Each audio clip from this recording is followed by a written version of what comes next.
Ubijen je prvi ministar turizma. Zašto bi neko baš njega ubio? Taj Šima Medanić meni dao nalog za 15.000 maraka i da njega ubijem. Unutar njega je to nešto kriminalno i nešto neljudsko.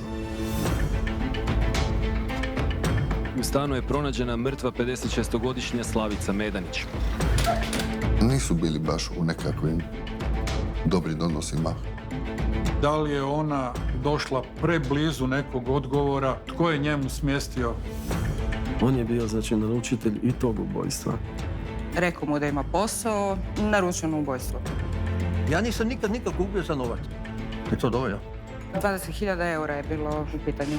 To bi bio presedan kad bi on nakon 20 godina u zatvoru bio nevin. Sud se ne može prevariti. Ili rijetko. Dosje Jarak. Novu epizodu gledajte odmah. Ekskluzivno na Voyo.